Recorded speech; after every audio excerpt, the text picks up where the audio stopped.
This week on the Virtual Skeptics.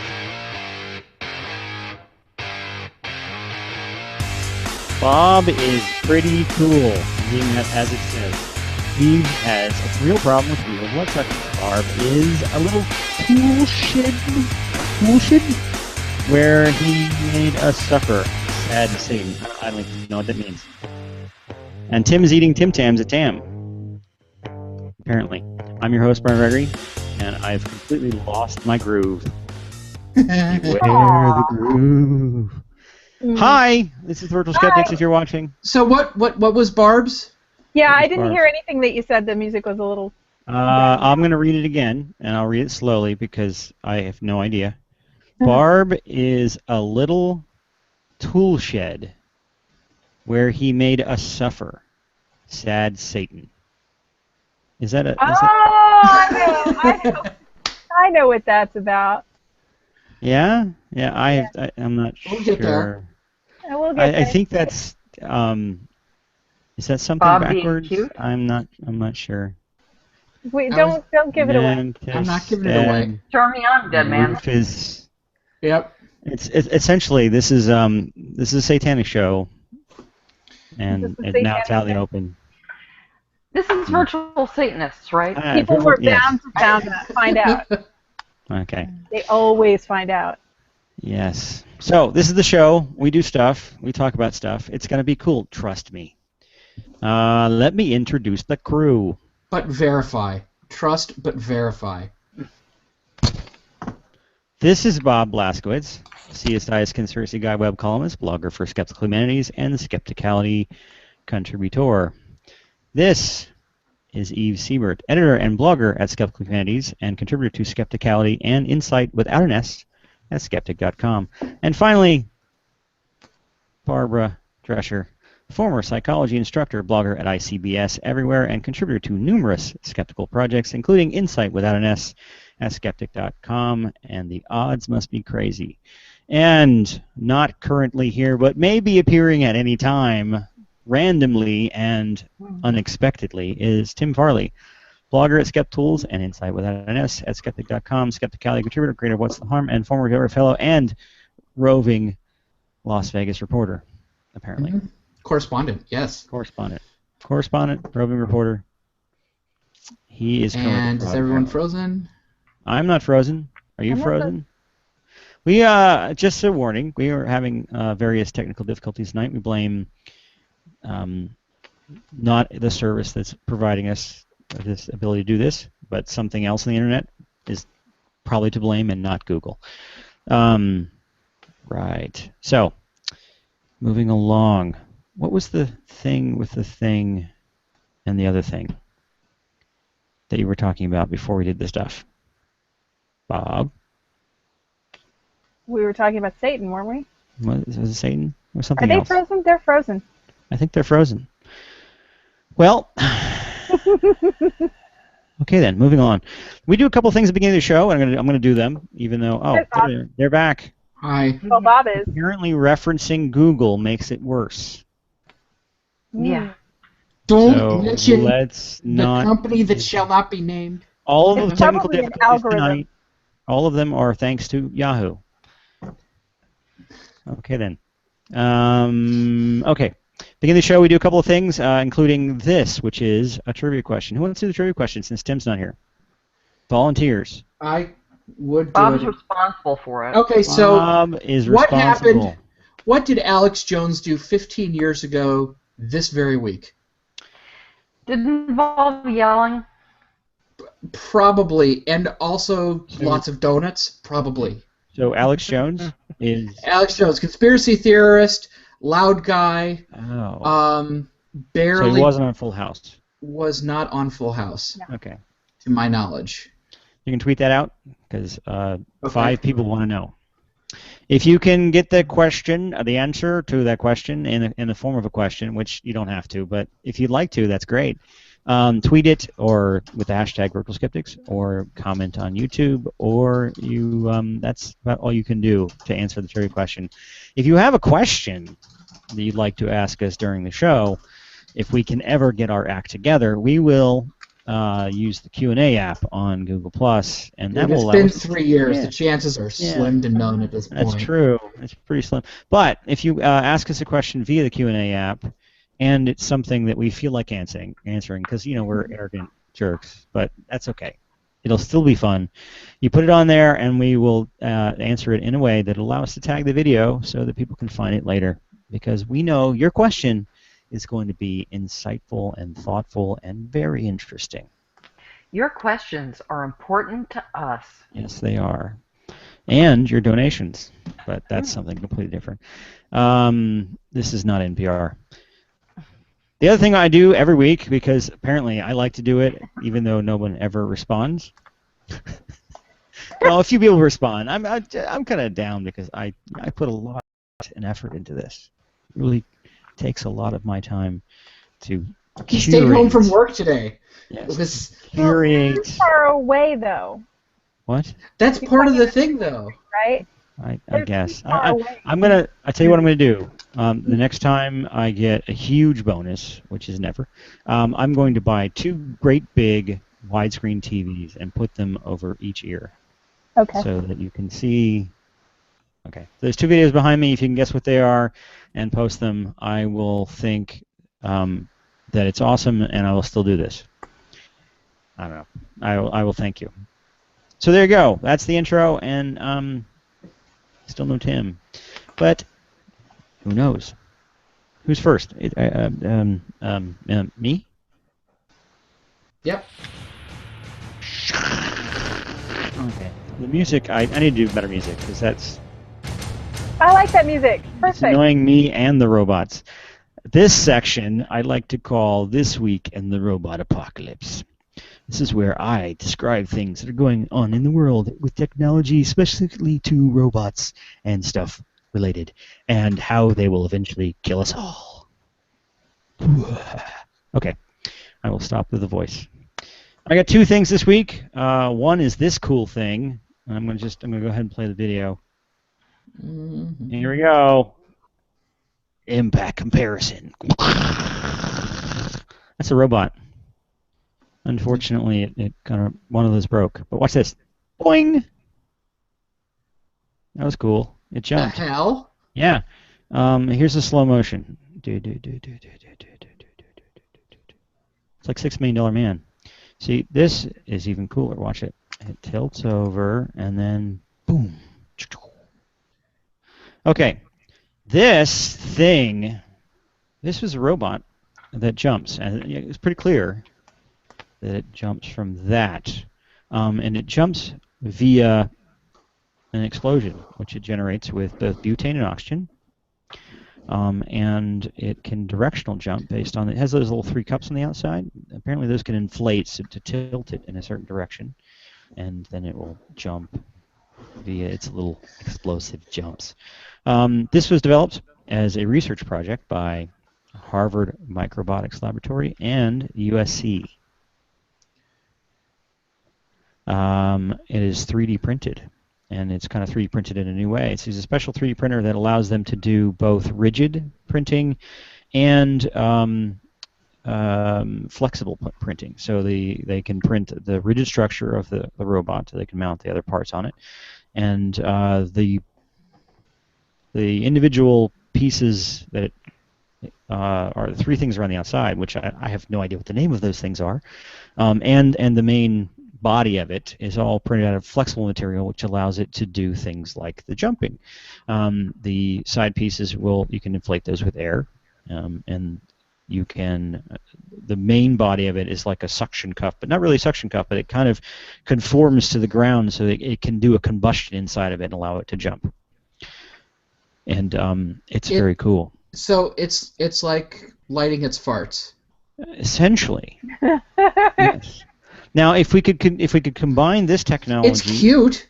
It is cute, and it's. I'm gone again. They're doing a lot of research with. What the purpose is. Well, they're doing a lot of research with various different modes of locomotion, and this is just, and also related to rapid prototyping, which is like 3D printing. Another name for that is rapid prototyping, creating new ways of building things from scratch from not having anything. So they manufacture it by printing the parts out, throw it together, and now you have a robot that can jump around, and for whatever purpose you might want a jumping robot for. And then they wrote a paper about how to do this. So it's a research project. I think it's interesting because it's unique, it's cool, and two, it's 3D printed. I mean, it's like there's an advantage of being able to just kind of throw the parts together. And there was another point to that, which I've totally lost at this point. But I do know, because it can explode, it's got to be dangerous. You combine this, that's what I was going to say, combine this with the technology I talked about last year. Remember there's a guy in, I think it's in Copenhagen, who is generating fuel from sewage. I'm sorry? Okay, and? So it would actually be lighting farts, I guess. Yeah, it really would, wouldn't it? So, I don't know. This is going to be a major piece of some death cyborg in the future, and I just wanted to warn you guys about it. That's why I brought it up. Hide your lighters. Yes, that, and it's cool when it bounces and it explodes. Why did they choose explosive force instead of, well, like, why didn't they choose like air pressure or something? Why? I don't know. Okay. I mean, the way research projects go is that a lot of times they build something because they can, and then they try a bunch of stuff, and then say, hey, look, this is the advantages of doing it this way. So maybe a product of the process of. Well, I mean, maybe there's an advantage to using explosive because you can get more Bang for the buck. Is that what you're going to say? The buck. Yeah. You ignite an explosion, you can get a lot of power out of that. Compressed air, you have to use energy to compress the air. And an explosive gas has the potential energy already in it. So, I don't know. The paper, I did not read the paper. I just read the articles about it. I have it marked, so I will go back to it. I'm sorry. Next time I will read the paper. I promise. Okay. I'm in a really melancholy mood today. The next thing is even cooler because it will turn us all into Al Capone.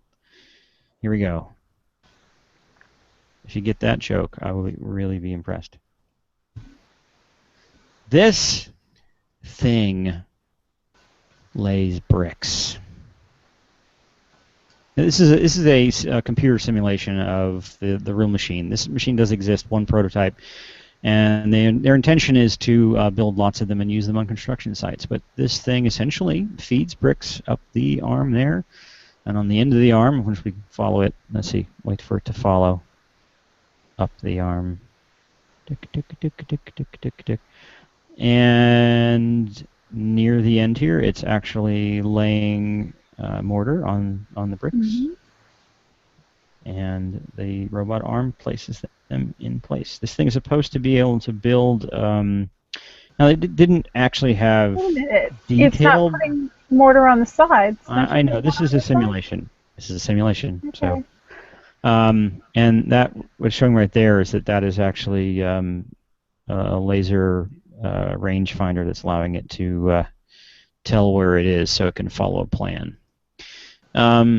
Yeah, the online details on this weren't specific on the technology, and clearly, I mean, there are other bricklaying machines that exist. There's one I was looking at. It's from an American company that just follows a wall along and does the mortar and makes a huge mess, and the human has to actually clean it up and finish off the masonry. But the idea is to be able to put together the walls of a structure really quick, like in a day. So you can have the major structure. Maybe you have to have humans to go back and clean up the stuff. This is an Australian company, and the name of the thing is Hadrian. You're joking. Yes. No, I'm not joking. It makes sense. Oh, the Hadrian. You want to describe the history behind the name? Yeah, guy built a wall. Yeah. Not made out of just bricks, though, I don't think. Yeah. It was also Which, yeah. go ahead. No, I'm just saying that Hadrian's Wall was whitewashed, and he was he the one who started the emperor who started wearing beards? Yes. Yes, Yep. he started Yep. the yeah. There so way to go, Hadrian. Also, I believe was gay. Hmm. And now he has a bricklaying robot named after him. I just looked this up. This thing supposedly is able to lay 1,000 bricks an hour. Western Australia, and the name of the company is Fast Brick Robotics. Wow. No kidding. Surprising. How'd they come up with that? Creative. Yeah, well, I mean, it's better than Hadrian. But yeah, I was just imagining these things going amok and randomly bricking people up into spaces and various other things. Or just hurling the bricks at people. Yeah, well, yeah. I mean, it was. Well, I was. There's a precedent for this. Was it 2 years ago? There was an experiment with the big dog, Boston Robotics, walking robot thing. That's probably it probably hates us pretty severely by now for us kicking it all the time.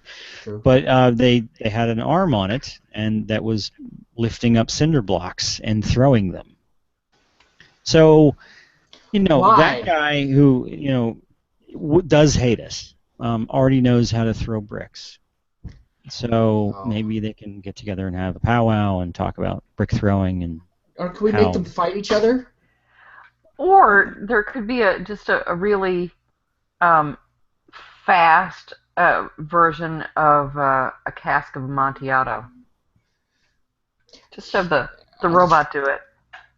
Break the guy up. Yeah, isn't there a Poe? A Edgar cask Allan of Poe? Amontillado. Oh, no. Yeah. Yeah, I don't know. Maybe. I don't think that's sophisticated. I think they just hate us with a burning passion. Hated. No. Their electronic eyes are full of hatred for the human thing. So there you go. There we have the bricklaying robot of death, and the fart robot that just hates us for making it exist. Probably. There we go. Any questions? No? Okay. Moving on. Eve's next. And Eve's going to just disappeared. Yeah, she did. I'm sorry. Maybe she did mad at my intro. Because I didn't do a very good intro. Is Bob frozen? Bob is frozen. Bob is frozen, and Eve is gone. So I guess Barb is next. I guess so. I wish I had more to talk about. Yay! I'm looking forward to this though because I've been playing with your audio files. Which it's not what it sounds like. They're fun. Go ahead. Okay, well, so everybody knows I love that are out of order? pareidolia. No, I only have one slide. Everybody knows I love pareidolia. I've talked about it on the show a few times. Yeah. Well, this week the minions made everybody really unhappy. There's Eve. Eve. Well, you already started, so go. Well, she could go instead. I just barely started. Oh, okay. Eve's up next. We're going to ignore the fact that I kind of tried to move on without her and not tell her that I did that. Yeah, I've tried that. It doesn't work. Ooh. And Bob's back. Yeah, but she'll play along for me. Yeah, that's true. Yeah, it's Bob. So up next is Eve, and she's going to say something about bloodsuckers. Vampires or leeches? Well, both. Neither. The real bloodsuckers I mentioned in the opening that I'm having a real problem with are, of course, mosquitoes. Oh, I thought you were going to say lawyers. No. My brother's a lawyer. That would be horrible. But mosquitoes, I want them all obliterated, and I want them to suffer horribly first. I want their little heads on little tiny pikes. But they are not the bloodsuckers that have been in the news this past week. Real vampires have gotten a certain amount of attention in the media, despite the rather obvious fact that there aren't any real vampires. I was going to say, didn't that mean need some little air quotes? Well, yes, but it's not getting them. Reuters, Newsweek, and others have reported on an article by D.J. Williams and Emily E. Pryor in Critical Social Work. It sports the title, "Do We Always Practice What We Preach? Real Vampires' Fears of Coming Out of the Coffin to Social Workers and Helping Professionals." And the term real vampires is not in quotation marks, nor is helping professionals, which is apparently really a thing, but it just sounds like kindergarten talk to me. Anyway, the lead author, D.J. Williams, seen here, if you can bring up my slide, he is director of social work at Idaho State University. Is that him? Yeah. The Idaho State University, which also employs Jeffrey Meldrum, the so-called Bigfoot professor. I'm sure it's a fine institution. William, What school is this again? Idaho State. Idaho State. Okay. Yeah. Also a great potato program. Williams has been working, he says, with vampires for over 5 years and cites himself really quite extensively. The article is written in a way that makes me want to slap a puppy. And Ooh. I suspect that it might cause Barb's head actually to explode if she were to read it. However, from what I can tell, there's really not that much to it. Basically, they say that helping professionals are supposed to be empathetic and non-judgmental in order to best help those with whom they are working. But humans are humans, and sometimes people stereotype and judge others, and this can be a real problem, particularly when it comes to attitudes toward racial or ethnic minorities, gender, sexual orientation, gender identity, socioeconomic class, and, of course, vampires. Wait. Before you go on, I have to ask, define helping professional. I mean, is this like Deanna Troi or... Yeah. Well, I looked it up on like Wiktionary. Is this life coaching? coaching? Real professionals, like the medical profession. Is this like search engine optimization? Yeah. I guess so that was medicine, social work, and I think they're particularly focused on social work, but psychology, psychiatry. But when I looked up the term on the internet, on Wiktionary, it also includes not motivational speakers, life coaches. Life coaches. Yeah. Other bloodsuckers. Exactly. So yeah. Wow. Anyway. Anyway. The help of the Atlanta Vampire Alliance, the authors found... The AVA. I was going to say, I was looking for the acronym in my brain there. Thank you for... Yeah. We came across them, at least online, when we were in Atlanta. But do they have a cool logo? Does it have bats in it? I don't think so.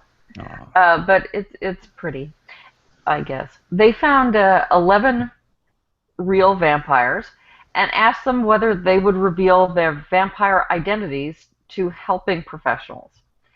And this is perhaps my favorite part. Sample size too small. Sample size too small. Yes. Yeah, that's mentioned. That's what she said. Yeah. The authors then arranged the answers into verse to emphasize the raw emotional impact. And by arranged into verse... What? By arranged into verse, I mean printed them in short, straggly lines that visually mimic verse, while in no way actually resembling any kind of verse, free verse, found verse known to English departments. And when I first saw that they were talking about verse, I thought that the respondents were responding in verse when they talked about it, creative something. But no, they just responded to a questionnaire, and the authors took that and put it into verse. No, what? Was it a four-chord song? What? Yeah. Also, most of the answers seem reasonable enough, but not really jarringly emotional. So, for instance, yes. What? Just go with it. I'm going to offer you a few stanzas. Would I be comfortable disclosing my vampire identity? No, I would never do that. It would detract from real issues for which I was seeking treatment. I have no desire to be classified as delusional. Yeah, sure. I was going to say, classifying themselves as vampires, so... Yeah. Oh my god, it went out again. And Eve is now frozen. Okay. Because it hadn't gone out until after Bob said that. That's kind of weird. Well, while we're waiting, I pulled this up. This is the this is their logo. This is the AVA logo, which is rather impressive. Wait, hold it there. I gotta. Yeah. Wow. That is rather impressive. Yeah. So, I mean, clearly, detailed. You got the whole goth thing going on. Not very practical logo, though. I mean, you know, a good logo design should be able to be easily put on a T-shirt or a side of a van or something. That's pretty elaborate. Yeah, well, I mean, they probably all have it tattooed or something. I don't know. It seems like consistent with. Oh. Yes, I'm back. Hey, we were critiquing the AVA logo. Oh, cool. It clearly is not professional enough. Yeah. So, second stanza. Would I be comfortable disclosing my vampire identity? No, that part of me I keep private. Some might be frightened that I was delving into Satanism. Subcultural beliefs are as rational as the conventional, but I do not want to risk my career. Professionals should know that we are law-abiding people. We are assets to our community. We have issues, and we are human. If they would accept our views, they could help us. And okay, fair enough. They're human? Yeah. Yeah, I don't get that either. If they're acting on their beliefs, then they're probably not law-abiding. And if they're vampires, then they can't be human. I don't get it. Well, yeah. But I mean, they could have, a supplier from a blood bank or something. I don't know. Or volunteers. It's willing donors. It's willing donors. Yeah. Okay. I don't know. Is that legal though? Is that really legal? It's disgusting. You know, legality goes beyond grossness. That's true. I mean, if someone were to, volunteer to give up. I mean, I suppose they should be allowed to, but I find it hard to believe that's actually legal. And I can't think of what would be illegal about it if it were think about it. If you could sell that sort of thing. It's also in small selling quantities. it changes. I mean, I'm saying two independent parties that are consenting. I'm sure that's probably legal, but selling the service is something completely different. Well, even trading anything for the blood is problematic. It's sort of like well, I mean, it's like, why we don't we don't pay people for organ donations and things like that. There are good reasons for that not being. Which my understanding is that you can't. To be fair, privately sell your organs, I guess. Well, eBay, but I guess you could privately sell your organs. No, right? you can't. You can't, and there are good reasons for that because as soon as we do that, then we've got problems. People can be coerced into it. People can be taken advantage of, exploited. I mean, even without the monetary. I think we're talking about teaspoons of blood here. You can't drink. I don't see how a teaspoon of blood could sustain a vampire. I mean, have you seen any of? You know what? Well, what about the energy historical vampires? documents? That's even wispier. I'm going to get into that, but okay. So fair enough. I'm sure most of the people in the vampire community are law-abiding and not a danger. They shouldn't have their children taken away. They should be treated with compassion by doctors, therapists, and social workers. Fine. And they should all see therapists, doctors, and social workers. But there's also a suggestion here that they should be accepted as vampires. Yes, there is. They do kind of make it sound like they're transsexual or something like that. They do, absolutely. Transylvanian. Transfusionist. Yeah, good one. And also, there's also the comment that their beliefs are rational is insane. Yeah, yeah.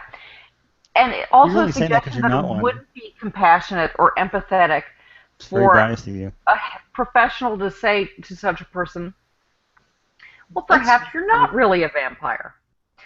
So then, what is a real vampire? We've sort of touched on that. They distinguish between lifestyle vampires and real vampires. Lifestyle vampires dress up, sleep in coffins, perhaps get fangs, LARP, and hang out at vampire clubs. Real vampires may do all that as well, although they kind of downplay that aspect. But what distinguishes real vampires is that they need to feed on blood or energy from willing donors. Just wanted to make sure. I just wanted to make it clear to Twitter, and in particular, Mark Price's 8-year-old son that's watching the show, which I had no idea we had people watching the show that was that young. So I'll try not to, be really profane, moderately profane. But vampires don't exist? Right. Okay, that's so right. This is tongue in cheek. So I'll use the Atlanta Vampire Alliance's definition. Okay. A vampire is essentially an energy feeder or blood drinker that may display various levels of psychic ability. Vampires are generally individuals who cannot adequately sustain their own physical, mental, or spiritual well-being without the taking of blood or vital life force energy from other sources, often human. Without feeding, the vampire will become lethargic, sickly, depressed, and often go through physical suffering or discomfort. Vampires often display signs of empathy, sense emotions, perceive auras, and are generally psychically aware of the world around them. Well, until that last part, it sounded like my ex-wife. Yeah. Didn't. Okay. Williams and Pryor say that most vampires believe they are born this way, and they connect it to sexual orientation and gender identity. And I think, though, that there may be a significant difference. Sex, sexuality, and genders are a thing. A real thing. Vampires aren't a real thing. Pranic energy isn't a real thing. The authors warn... Huh? The word is pranic? Pranic, P-R-A-N-I. Yeah. Like panic, but with an R. Oh, yeah. Yeah, I saw that movie. The authors warn that helping professionals may have biases against vampires. Like they don't think they're real? Yeah, based on pop culture representations of vampires. Quote, interpretations are also significantly flavored by long-standing cross-cultural vampire myths found in such things as books and popular cinematic output. Indeed, because... Hold on. Are they just writing in tarted up language just to write up in tarted up language? Yes. Okay, just making sure. Indeed, because... They're biased because vampires are portrayed as evil. Yes, indeed, because these myths historically are so powerful, it is virtually impossible for social workers and helping professionals to not be influenced by them in some way. However, it does not seem to occur to the authors that the vampires may also be influenced by vampire myths. Really? And not just vampire myths, but vampire fiction. I mean, there has been... No. That's say there have been lots and lots of books about vampires. And Eva's locked up again. Huh. Is Bob still here? Bob, you still there? Bob, are you still here? Frozen again? No, Bob is frozen too. So, New Jersey's internet connection apparently is brought to you by Yahoo. I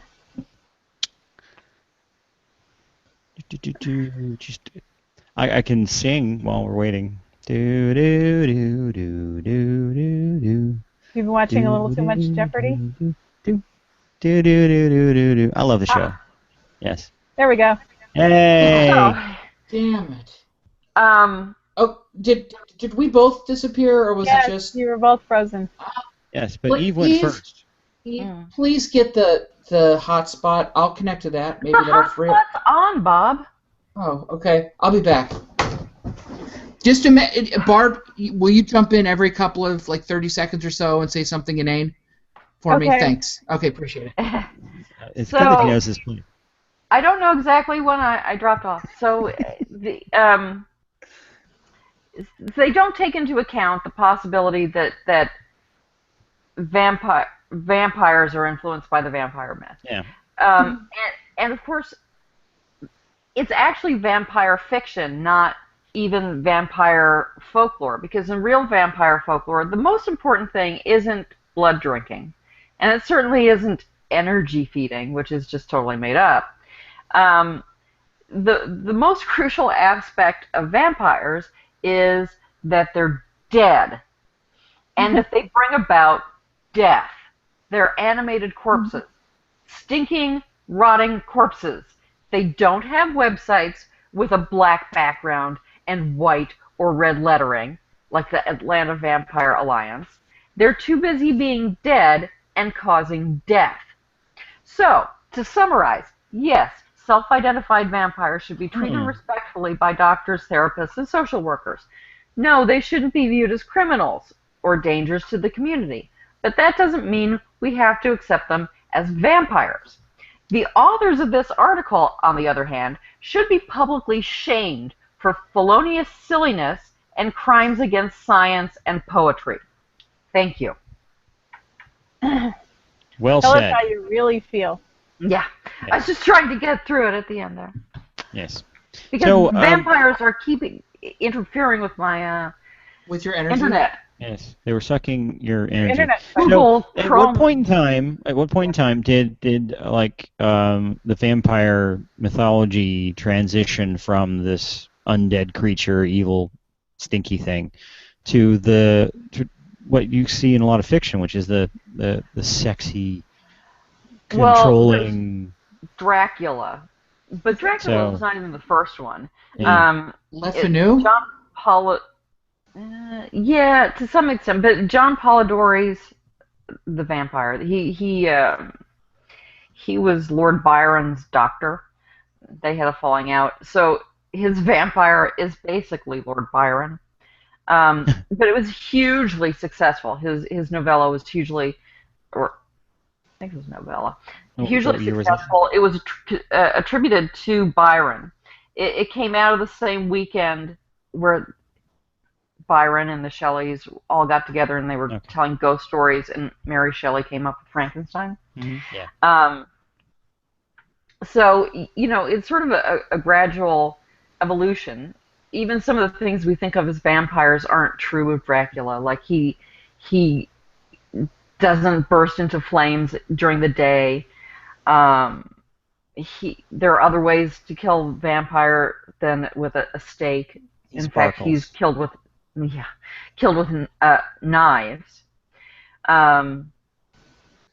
But it comes from fiction. It doesn't come from folklore or mythology or genuine belief. Wasn't there a recent Dracula movie? Probably. And you haven't seen it? No. I haven't seen it either, so. Okay. That was interesting. I also liked the logo discussion. Next time you do a story like this, we're going to do a critique of the logo of whatever it is you're talking about. Cool. That was very, very interesting.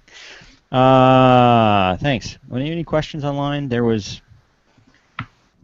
I don't see anything right now. Who's next?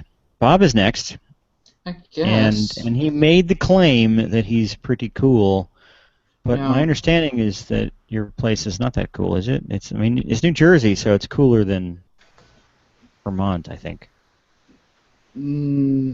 Probably not. No. But anyway, no, it's cooler than Atlanta. Well, Most things are. Yeah.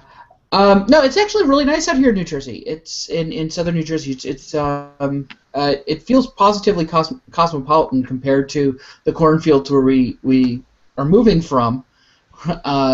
But it's really nice here.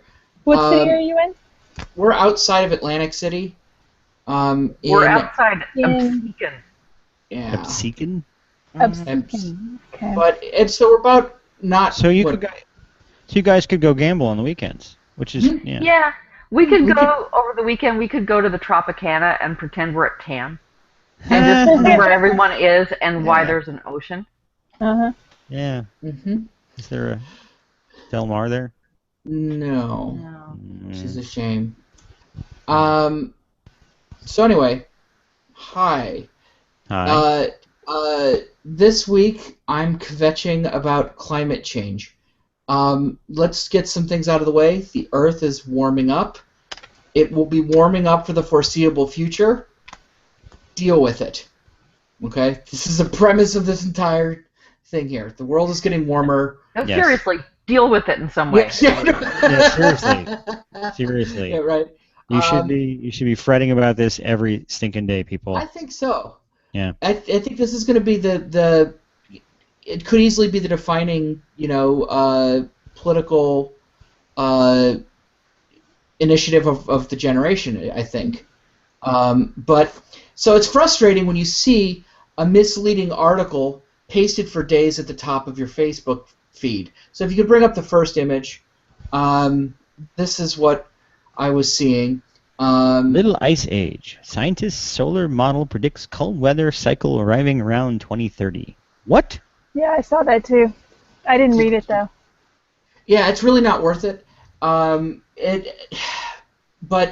so is the Earth heading for a little ice age? Sharon, over at Doubtful News, Sharon Hill, formerly of this show, before and in TAM right now with Tim. At TAM. With Tim. Probably. And Torkel.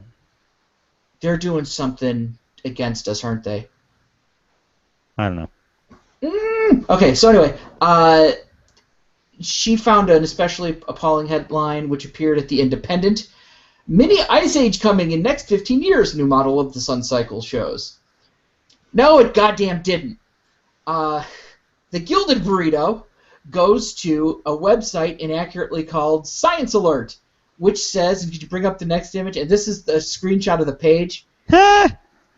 Mini ice age is coming in the next 15 years. Solar activity predicted to drop by 60% in 2030. I know. Solar activity, which yes, it's misleading. It's I'm going to start having little brownouts. Is that? Yeah. I mean, seriously. I mean, if this has any kind of basis of truth, I'm guessing they're talking about sunspots. Probably. Yeah, that's what they're talking about. They're talking about a solar minimum, is what they're talking about, but like a prolonged, like really profound one, like solar minimum. Let me know Earth is gonna be cold. Yeah, pretty much. It's basically we're gonna look like Pluto, and that was I like that voice too.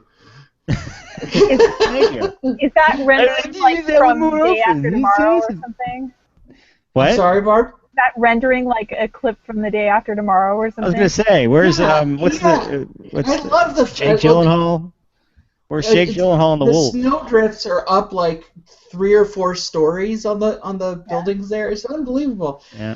So anyway, you don't have to be a climate scientist to understand that this is a crummy headline on many, many levels, and also sensational. And it's just kind of like this is kind of like perfect bad science reporting. And so let's start with the actual study, what she was looking into. The paper delivered at a conference. A mathematician, Valentina Zharkova, said that her models of solar magnetic activity predicted a large decrease in magnetic activity in the coming years. The name of the paper, or the presentation, was titled... The name was titled? No, it wasn't. The title of the name. The paper was titled Solar Activity Predicted to Fall 60% in 2030s to mini ice age levels, sun driven by a double dynamo. It should have been sun driven by double dynamo, is what it should have been called. Because that's the interesting thing here. What she's talking about. What conference was this? I mean, what kind of? Oh my God! We've got an interloper. We got. Hey, Tim. Live from Tam, we have Tim. Are you there, Tim? I see the airport. I do not hear Tim. Machine. I see. It must be the Las Vegas airport because it's full of slot machines. Yeah. And he looks happy, so he must be at Tam because we're all sad. And I'm not sad. I'm going to Boston this weekend. Or he won a bunch of money on one of those slot machines. Yes. That could have, we can't hear you, Tim. Yeah, I can't hear you, Tim. Sorry. Hey! Hey! Okay. How are you doing? Yes, my earbuds are dying. What day is it there? What day is it? I don't know what day it is, but it's 100 degrees outside. Yeah, that's not. Yeah. That's You're in the right actually town. cool for that time Yeah. this time of year. Vegas. This will serve as a final boarding call for frontier passengers. Final boarding call. Yes, got to get your plane. So remember, was that 4 years ago on our way there? It was 118. My car completely stalled after driving all day. I remember wearing a blazer to a show in 114 degree weather. Catching fire. It was a blazer. It was a blazer, and it actually said ablaze. I need a gateway representative to be 34. So, are there any cool Tam people there around you In the airport? in the airport? Did you just come in, or you're waiting for somebody? Me? Yeah. Yeah. I just got off the plane. I'm literally walking to baggage. See how well my signal holds up. Oh, that's why everything's moving. Oh, okay. I'm getting a little dizzy Can here. you go? There's a cool slot machine. Can you play that one right there? That one looks good. You can win something on that one. That one's hot. That one's hhat. That one's right ready there. to go. The blue one. Eve won big on Wheel of Fortune. Yeah. Yeah. A couple years ago. Is that? Oh, that was funny because I was singing. No, never mind. Forget it. Jeopardy. So go ahead, Bob. While he's walking, Okay. go ahead and finish your story. Yeah. Mini ice. Tell us about the mini ice age. Okay. And So how it's going to affect the 100-degree weather in Las Vegas. Okay, so it's probably, well, actually, you can't even really make these types of predictions about exactly what the effects are going to be from changes in the sunspot cycle. There are some. Let me see here. I'm totally thrown. Should we just stop and watch Tim walk around the I airport? know, it's like it's hypnotizing. It's just like some type of like 1990s music video or something, and he's walking through these weird spaces, or Oh. But yeah, so That's okay. really interesting. The title is that there is a double dynamo, that heat is conveyed through the sun in cycles, and she's identified two different cycles that I think are 11-year cycles or something, but sometimes they get out of whack, and when they are opposite from one another, so when one's at how do we say this? Sometimes these cycles cancel each other out, and that's what may cause these minimums, these extended periods of no sunspots, basically. And what we would expect would be a relatively quiet time period and a slight decrease in the solar output, but it's very, very slight. When there are sunspots, even though they're... Sorry, Tim, I'm going to mute you for a little bit because it's distracting. Go ahead, finish your story. Okay. I don't even know where I was. Okay. Sunspots. Sunspots. Double Okay. dynamo. So sunspots are darker Nikolai and Tesla are cooler. apparently. So you would expect the things to be a little bit cooler when there are lots of sunspots because you're not, but the area around the outside, the areola of the sunspot, if you want to imagine the sun as a big boob. which is a weird Bob. thing. Yeah, no problem. That's really hot. I think that's really, gonna bug really hot. And so, Maybe you could mute Bob now and yeah. Yeah, I'm thinking. but, anyway, those make up for the loss of heat, or the heat that you'd otherwise get if there was no sunspot there. So actually, the temperature does go up a little bit when there's a sunspot. So you'd expect a calm period, things to be overall somewhat cooler.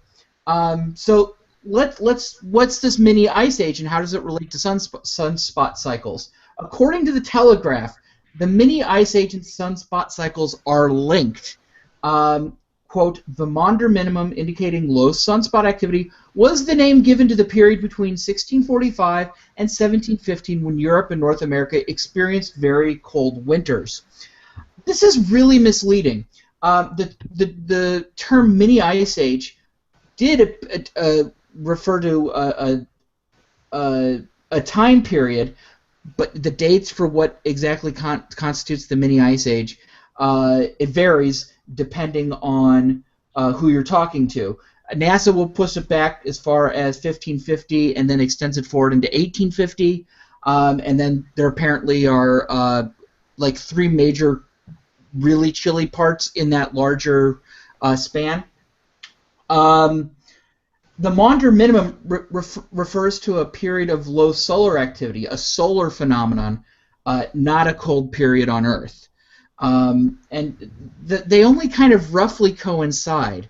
So it's not clear exactly how closely related they can be. There are so many other factors that go into that cooling period in the northern hemisphere, volcanic activity, and changes in, say, the jet stream. That type of stuff could have an effect, a cooling effect in the northern hemisphere. And so it's hard to say that, like, there's a lot of noise. And even if there wasn't a lot of noise, the change we're talking about is so subtle.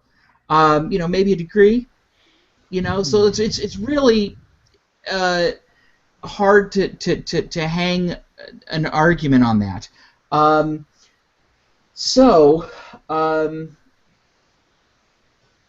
And there have been models that look at what would happen if we didn't have sunspots, and what they show is that the effects would be slight and regional. Not global. Not catastrophic, not what we think about as an actual ice age. If you could bring up the next image with mammoths and bearskin tuxedos and Donner Party buffets. I mean, that's not what it would be like. Okay. Donner Party buffets. I'm really looking forward to that. Yum. So eat as much as you like, but eat all that you take. So the problem is that when you start throwing these terms together, which are ill understood by the public, you can without major qualification, you can generate a fairly misleading story that runs counter to all of the accepted science leading up to this point. And that's what's really frustrating about this. But let's say that they were actually reporting the story correctly, that this person actually said that we were going to be plunged into a global, freeze. How should we handle that? Well, take it with an enormous grain of salt, because it does purport to overthrow a lot of other science. In fact, it basically ignores the anthropogenic release of carbon. That's not even mentioned. Carbon released into the atmosphere by humans. And that is by far the biggest drive of current climate change. So, even if it turns out that she's right and that it does have, or even if it turns out that she did in fact say that, it's only one study, and you have to look at what the totality of the evidence suggests. So it's always, you have to be a little bit careful. So let me see. Now, the researcher did, apparently, according to Phil Plait, he is so on an escalator right now. Nice. Yes. I'm looking. Okay, so Yep. the Hi to all the people behind you on the escalator. I know that place.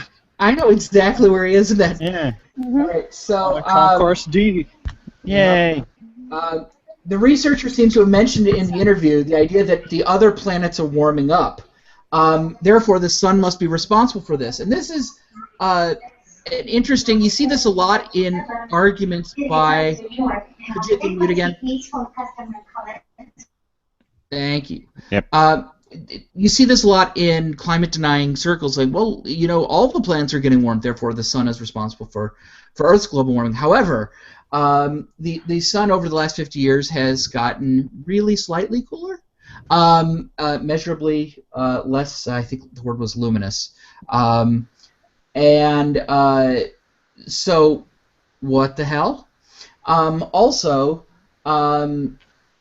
the other planets don't have a snuggly-wuggly blanket of newly and anthropogenically released carbon dioxide, so it's hard to compare any contemporaneous warming on them to Earth's.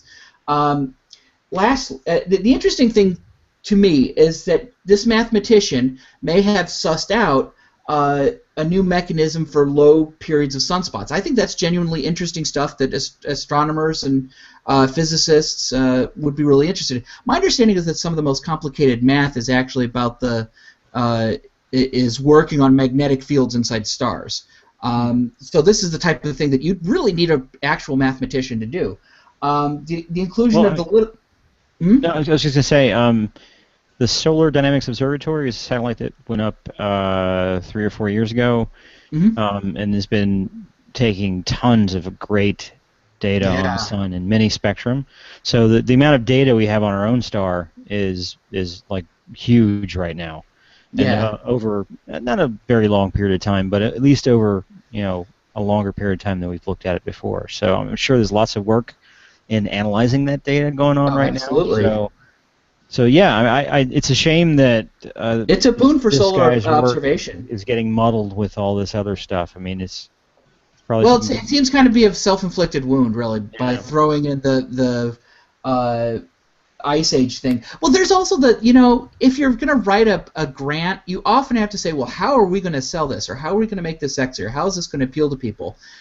Maybe that's a factor here to sex up the study itself. Ice Age is certainly going to attract more eyeballs than not a lot of sunspots. So, but an interesting note, news sites actually seem to be smacking this one down fairly consistently. If you could go to my last image. Nope, that's a guy getting squished by a mammoth. Next one. Oh, I thought that was a Atreyu. Nobody gets nervous. And so there's more than okay. So is this... Nice. Can you see that? Yeah, the top results 2 days after the report, or the first storm of little Ice Age articles came out. They're actually saying, well, that's not actually true. So that's nice to see. Yeah. But they're not, as far as I know, they're not getting shared as much as we're all going to freeze and die. So, but yeah, they're trying. Good job, little media. Sure. Do you think that these kinds of sensational stories that come out give... I mean, the fact that they get a little bit of publicity, does that increase the opportunity or the exposure of the rebuttal, the valid science? You would hope so, but so many things often, this is something that Sharon was often talking about, that you don't hear the follow-up. This seems to me, I think that there's honestly a lot more media sensitivity to the idea that, yes, things are getting warmer and it's just farcical to deny it at this point. So maybe that's why there's less tolerance for wild speculation. Because the science is so good, but we'll see.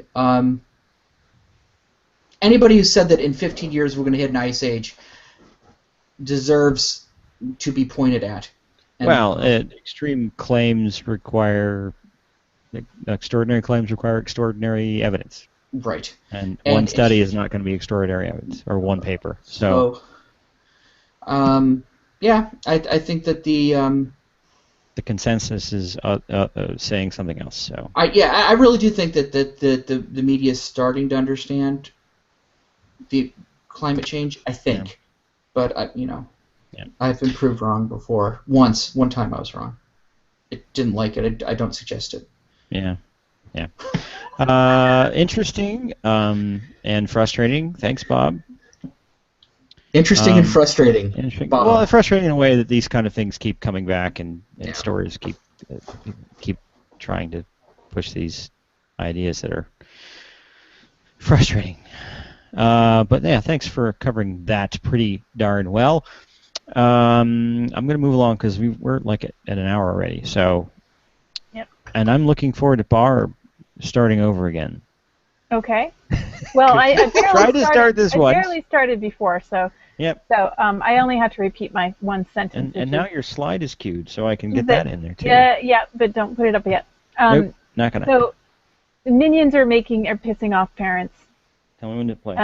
The Happy Meal toy Minions, if you haven't heard, is swearing at kids. Oh, you will. Supposedly. So I thought this was a great opportunity to talk about pareidolia again, because I love that. And this is audio pareidolia, which is near and dear to my heart. I absolutely love it because there's so many great examples of it. And if you will play the first, just some of it, you don't have to keep playing it.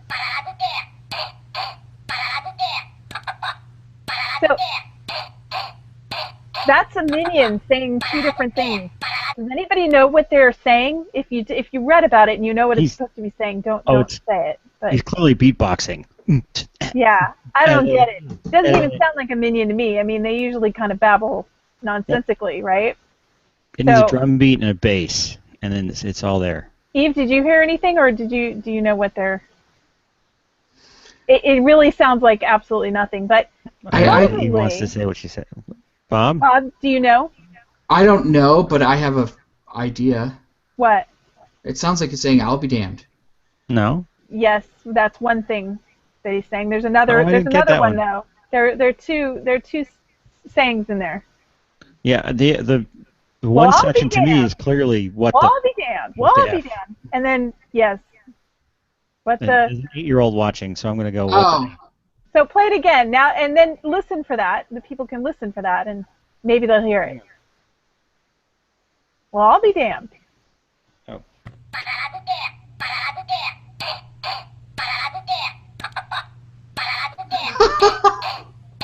Okay, but the thing is, you didn't laugh the first time because you didn't hear it, right? Yep. Right. Okay, that's the problem here.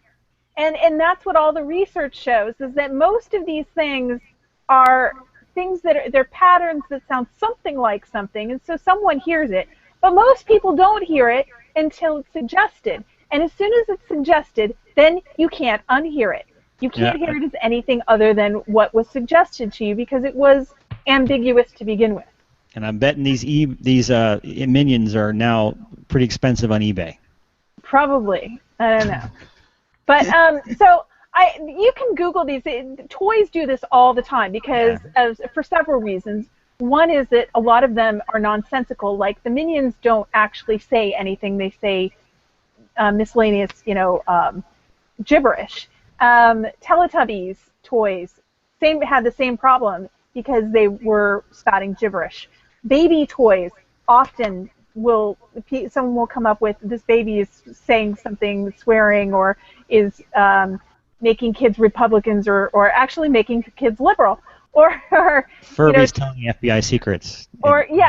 Or trying to get them to worship Satan because those things, they're speaking gibberish. But then there's also the creatures that are supposed to be saying something that it doesn't sound quite like what they're supposed to be saying because the voice boxes are really cheap and crappy, and so it's real fuzzy in sounding, and so and sometimes it's because the character has an accent or something. I found this teddy bear one online, so if you'll play number 2. Oh.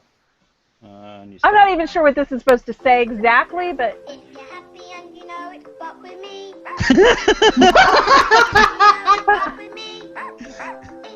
But I thought it was funny.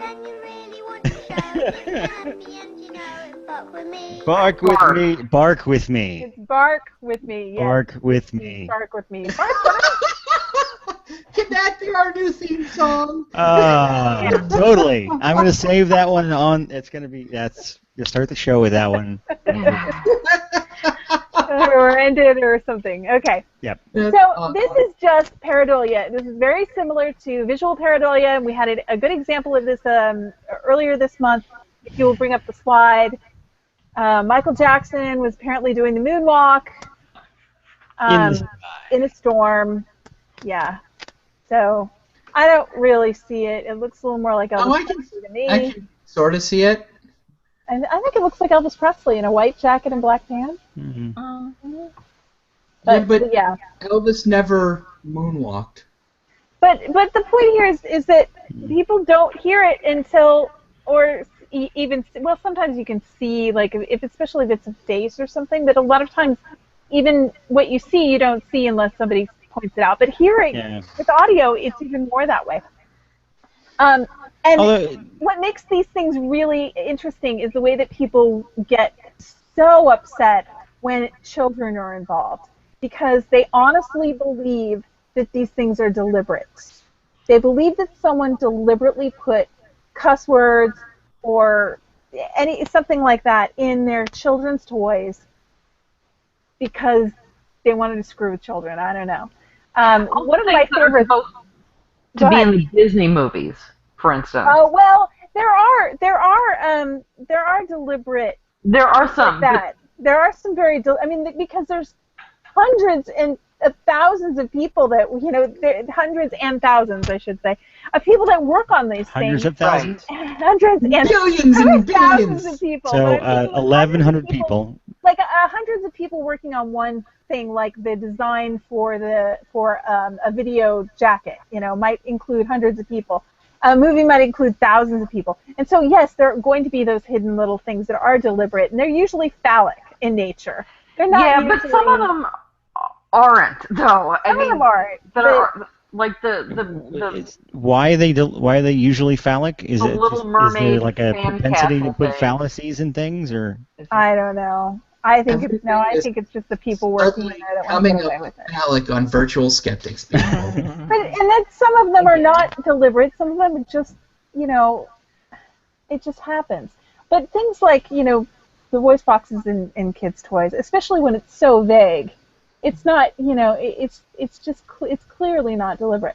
But I love these ones that I use examples from backmasking, which is this fascinating area where, if you've never heard of it, it's this idea that messages can be embedded in, it used to be in records, like vinyl records, that Paul when you dead. play them backwards, they say something like Paul is dead, Paul is dead. And a lot of it was, Satan worship, drugs, that sort of thing. So there's this whole genre, there's this whole industry of people, actually, that look for messages in backwards audio because they think there's some subliminal messages in here. And one of my favorites is something I blogged about years ago, Dora the Explorer. Somebody played Dora the Explorer. So this audio clip is going to be a section of Dora the Explorer singing forward, and then it plays backwards. So listen for what you think it says. Go ahead and play it.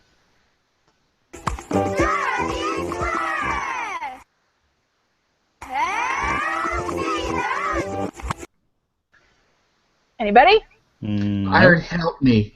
I heard Hail Caesar, but yeah, I don't see why that would be controversial. It's supposed to be Hail Satan. It's Hail Satan. Oh yeah, really? Play it again so everybody can hear the Hail Satan. I can.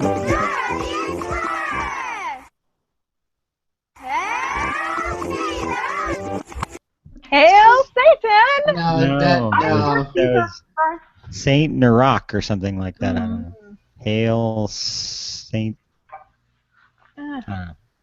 Actually, I need to add some links to the Okay.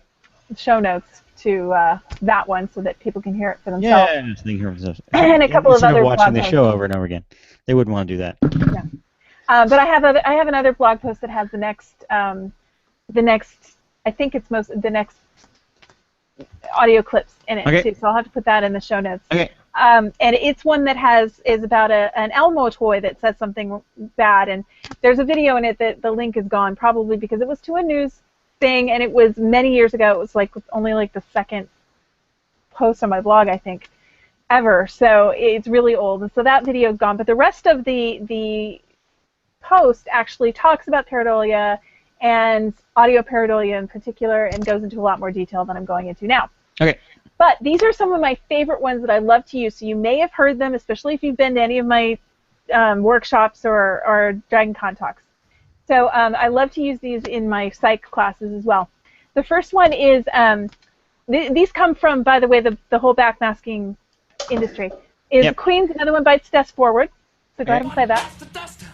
Another one bites the dust. Hey. Another one bites the dust. Okay. Now this is that same clip played backwards. Listen for anything.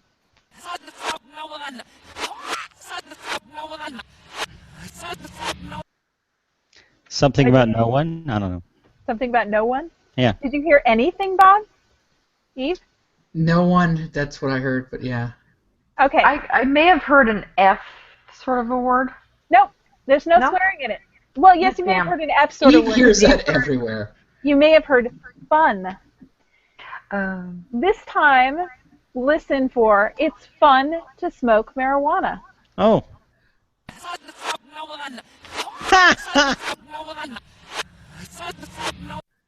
Well, that was crystal clear. Yeah, thanks for bringing me. That was awesome. Yeah, it's crystal clear. Play it one more time. What?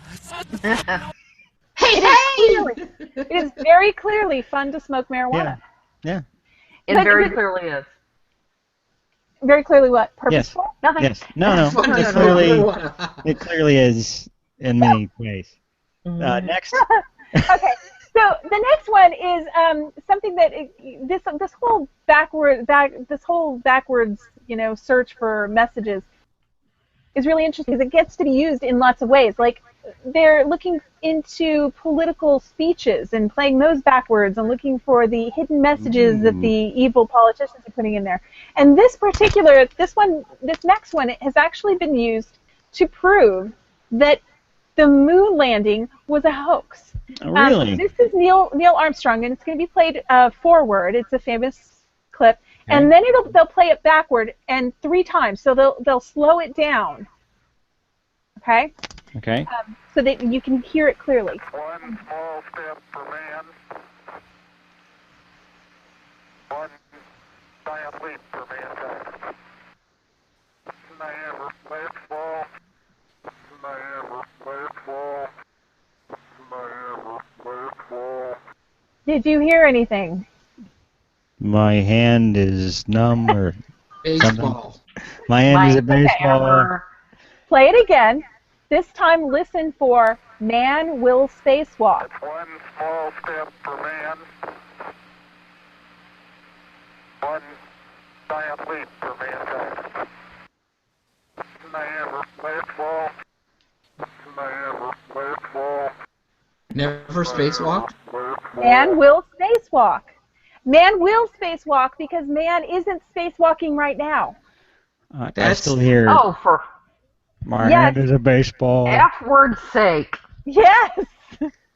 Yes. Yeah, I still my Neil hand. Armstrong was lying, and he was predicting that man will spacewalk in the future, but Wow. they're not walking now. It's amazing that Why that do he they is. feel compelled to admit that? Well, even Backwards. so, admit it backwards by saying something else. Yeah. Which I wonder what that sounds like backwards. I don't know. But this one's my favorite. I'm gonna This listen is to the entire episode backwards later. okay. It might And make see sense. what we're really thinking. Are you friend? And you'll hear all the things we're really thinking about you, Brian. So the I already next know one those. is my absolute favorite. This is Beverly Hillbillies. Okay. Play You're the. all invited back again to this locality. So that's familiar to us old people. Mm-hmm. Okay, now that we're going to play that clip backwards. Listen for whatever. Okay. Something about being naked?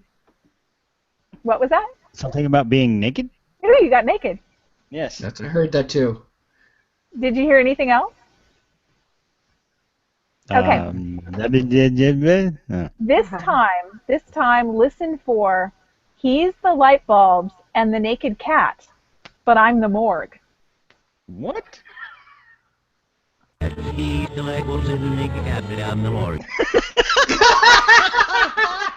Clear as a bell. I'm the morgue. Play it one more time. Apparently he has a Swedish accent, too. I don't know what's going on with that. Play it one more time, Brian. I'm the morgue. I'm the morgue. Yeah.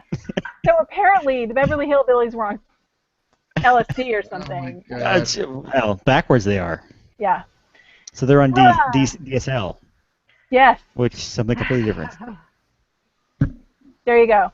So that's it. That's my segment for today. Wow, that was fun. Wasn't it? Do some more. Do some more. Those are all the best ones, though. Yeah. Yeah. You didn't do Paul is Dead. Kind of No. sad. I have Paul is Dead. Yeah. You can find it on the internet, yeah. So there you go. Go find Paul is Dead and all the references to it, which will take you a long time, and then come back and then watch the end of the show. That was fun. Thanks. Anybody have any questions on the onlines? I don't see any on the onlines. But okay then. I guess that wraps us up. Thanks, Barb. That's awesome. I will try not to speak in a Swedish accent for the rest of the show. Or a mock Swedish accent. Bob, at this current time, because Tim came and went, Bob is going to tell us who won the trivia challenge. Oh shit! I have absolutely no idea. Was I supposed to monitor that? Oh. Okay. Well, I'm looking. I don't think anybody. Nathan wins because he was watching. I don't know if he answered or not. No, I'm looking in the history. I don't see anybody who answered the question. What was the question again, Bob? The question is Alex Jones, what was he doing 15 years ago this week? And no, making an ass of himself doesn't count because he's always doing that. Yeah. So we have he got a professional frog in his throat. He was infiltrating Bohemian Grove and filming the strange rituals that go on there, which are actually kind of dull. And shrieking and getting scared like a little tiny. Oh, so he did the prototype Ghost Hunter show. Basically, yeah. No, he was. Dude, run. Oh! Yeah. Oh! Okay. So I'm sorry, nobody got that. Nobody wins. Our audience, I'm disappointed in you, and you should try harder. Shame. Although, to be fair, a number of people did participate in the video quiz. Mm. The first guess, Mark Price, I'm going to give him partial credit because he guessed. And anybody who guesses is okay in my book. He guessed Lathe of Heaven and the Day of the Trifle, which only one of those I know what it is, and the other one I'm sure it's definitely not. So I'm sorry you got him wrong, but thanks for playing. The Lathe of Heaven, was that made into something? Yes, there's like I didn't know that. There's like two versions. I didn't know that. Yeah, they're both kind of weird. It's kind of weird. Weirder than you think they should be. But that's good. But the winner is our friend of the show, Nathan Miller. We enjoy Nathan quite a bit. He guessed. Who doesn't? Yes. I keep seeing the Stig, by the way, but Stig? Oh, it's not the Stig. On the left screen, Robot and Frank from the mid 2000s. I forget the exact date. Story about a retired guy who used to break into banks as a bank robber, and he has a robot as like a caregiver, and he teaches it how to break into banks.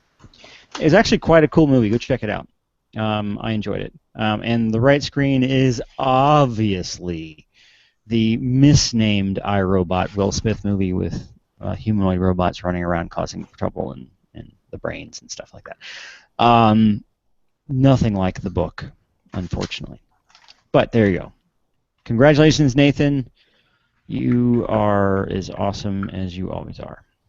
Booyah. All we have left is book time and announcements. Do we have announcements? Well, first off, TAM is this weekend. If you're not there, You're us. you're us. And pathetic little losers. I'll be in Las Vegas for a couple of hours. Does that count? Sure. That makes you the most awesome in the In group an hour, we're within a mile of the hotel, probably. Go back to that one machine that I pointed out, the really cool one that was the Oh, in Tim's the near. airport? Yeah, I'll be Make in sure the you play airport. that and let us know if you win. Okay. No other announcements. Any other announcements? Anyone? Not No, really. it's a really dull week, people. So, book time.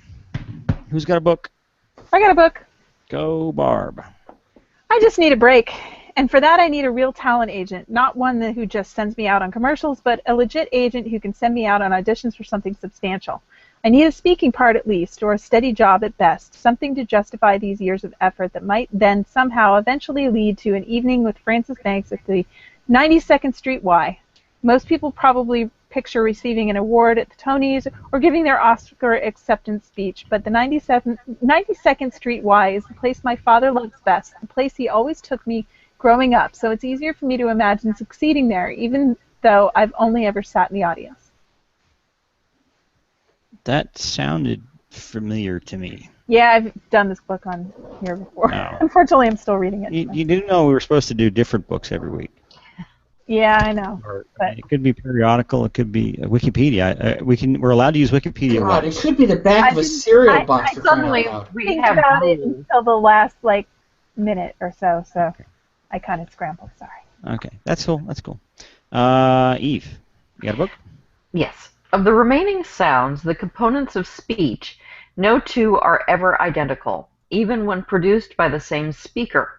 However, both speaker and hearer treat some sounds as if they were identical, and others as different. For example, the initial consonants of pear and bear are considered different because they distinguish two different words with two different meanings. On the other hand, the P sounds in pace and space are also physically different for all native speakers of English. The P in pace is accompanied by a fairly strong puff of air called aspiration, whereas the P in space is not. However, this difference in aspiration is never used to distinguish two different words in English. That is, no two words contrast on the basis of this difference alone. Thus, the two sounds are treated as being the same. Space and pace. I Put need a a pop hand up in front of your... I need a pop filter for both of those, so I think that's bullshit, but that's me. Bob. My dear McClellan, if you don't want to use the Army, I should like to borrow it for a while. Yours respectfully, A. Lincoln. Okay. Okay. Short and interesting. Keep in mind that the physical size does not necessarily dictate the volume or quality of the sound that will come out of the amp. That's not what you thought I was going to say. There are many powerful amps that are fairly small. Go by the specs, not the physical size. Good advice. I keep once again, ask the advice of the salesperson, your friend, or your teacher for the amp that will best suit your needs. In the specs, the wattage will tell you how powerful the amp is, but also talk to the salesperson about the size of the speaker and the tone controls available for the amp. What's your book, Barb? Someday, maybe. By Lauren Graham. I have not read that, and for some reason it sounded familiar. I read from earlier in the book before. Maybe. Eve, what's yours? A biography of the English language by C.M. Millward. Okay. I like the cover. Lindisfarne Gospels. Cool. I was reading Robert Schenkenberg's Distory, a treasury of historical insults. So that one was talking about how apparently George McClellan, General George McClellan, and Abe Lincoln didn't get along, and McClellan was thought to be very slow, and so he had a. I'll read you another one. Major General McClellan, I've just read your dispatch about sore-tongued and fatigued horses. Will you pardon me for asking what the horses of your armies have been doing since the Battle of Antietam that fatigues anything? Woo! Woo! Woo woo woo! Okay, so and mine was title too. Yeah, mine is Beginning Bass for Adults by Dave Overthrow, and I love this book because it has the husky on the front. It's really Aww. cool. It's such a cute husky, and yeah, so random bass book that I got. Yeah. I got a new guitar coming. I just thought I'd throw that out. That's an announcement. Yeah. Yeah. You have like 4 now, right? No, 6. It was 5 or 6. Wow. Okay. I don't know. I saw the picture that had them hanging on the wall, and I think we had like. That was 3 there, and then I have 2 that are not up yet, and a new one coming. Okay. What's the new one? It's an acoustic modeling guitar, so it plays. Oh, you were telling me about that, yeah. It's going to be pretty badass. Who makes it? It's Line 6. Oh. Variac 700 Yeah, acoustic modeling guitar. The woman at Guitar Center didn't even know what it was. Wow, you are more of a guitar nerd than the salesperson at Guitar Center, which. No, I just know more about that one thing. Every other way, I'm inadequate. Okay, well, I will keep that and play it backwards later. It'll say, I'm inadequate. I'm awesome. Oh. Yeah, okay. So that's our show. Thank you, all 7 of you, for watching, and all of you who are going to watch this later, which I hope will be lots. And I'm sorry. That's our show, and I'm going to put the logo up and start the music. Oh, that's the wrong one. That's the one. No, that's not the right one either. It's this one. If you're happy and you know it, fuck with me. This is Skeptics is an independent production of What's the Harm.net. It's Humanities, myself, ICBS Everywhere, and Delta News. Our logo was designed by Sarah Mayhew at sarahmayhew.com, and our theme music is by whoever this is, and used with permission. Thanks for watching. Every week now, that's it. Thanks for watching.